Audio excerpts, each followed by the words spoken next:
What if I told you that you only needed to learn two strum patterns? With these two strum patterns, you could literally play thousands of popular songs. I already have hundreds of tutorials using just these two patterns, and I'm adding new ones every month. You may be wondering, how is this possible? Well, for starters, 99% of popular songs are going to be written in one of two time signatures, either in 4/4 time or in 3/4 time. So that's what our two strum patterns are. One is in 4/4 time, one is in 3/4 time. And they are very bare bones basic patterns.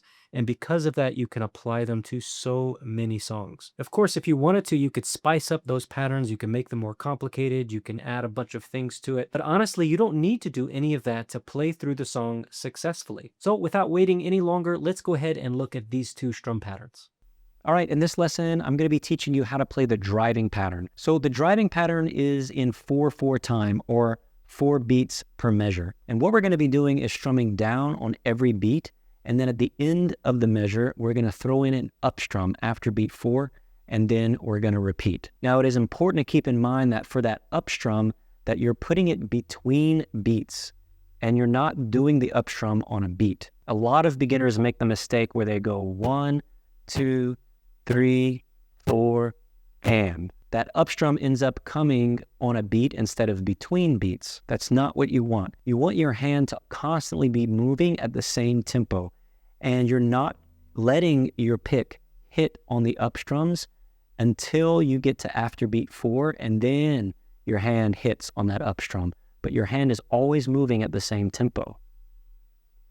1, 2, 3, 4, and 1, 2, 3, 4, and. Now, something else we want to do for this pattern is to add some dynamics. And what I mean by that is that we want to strum harder on some beats than others. So for the driving pattern, we're going to strum harder on beat 1 and 3 and softer on beat 2 and 4. 1, 2, 3, 4, and 1, 2, 3, 4, and 1, 2, 3, 4, and 1. And another great way to practice it is to turn on a metronome and set it to something slow, like 50 beats per minute or 70 beats per minute, something slow like that. And every time you hear a click of the metronome, your hand should be going down.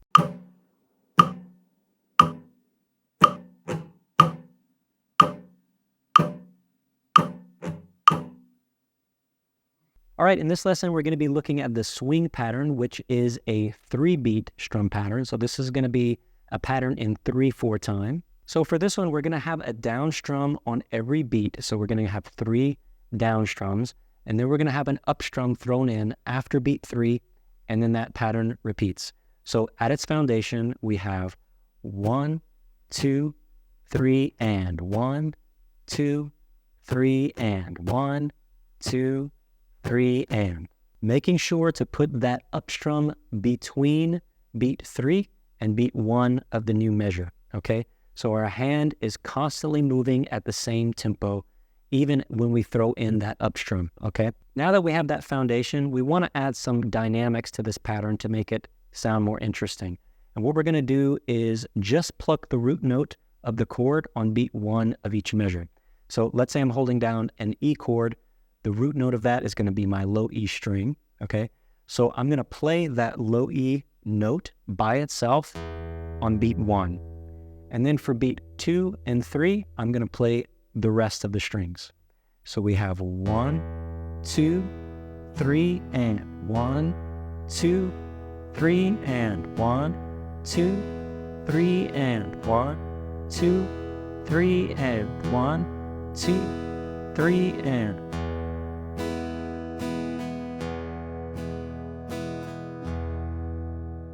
Now, one last thing you can do to really make this pattern feel like a swing pattern is to take that up strum, and instead of letting it come exactly in between 2 beats, we're just going to shift it slightly towards beat 1 of the next measure. And what that's going to do is it's going to really give it a different feeling, like it's a swing pattern, okay? And so that means we're just going to pause that up strum. It's a very subtle difference, but we're just going to pause that up strum right before the down strum on the new measure.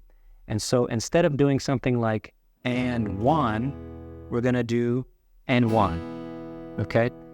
Everything else being the same.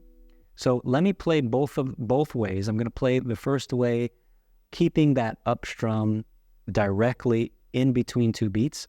And then I'm going to play it again where I'm just going to shift that up strum closer to the next measure so that you can hear the difference.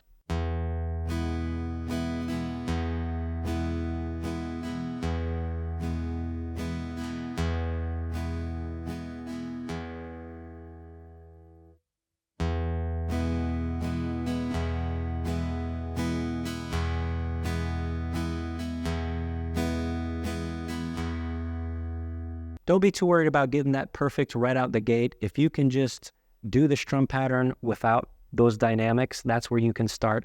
And as you get more comfortable with the pattern, you can start introducing yourself to these dynamics to make that pattern sound more interesting. All right, if you enjoy how I break down strumming, you can check out all the strum patterns and finger picking patterns that I use on all of my song tutorials by clicking right up there to head over to my Patreon page where I have a collection of all the strum patterns and finger picking patterns that I use. All right, best of luck, and I look forward to seeing you in the next tutorial.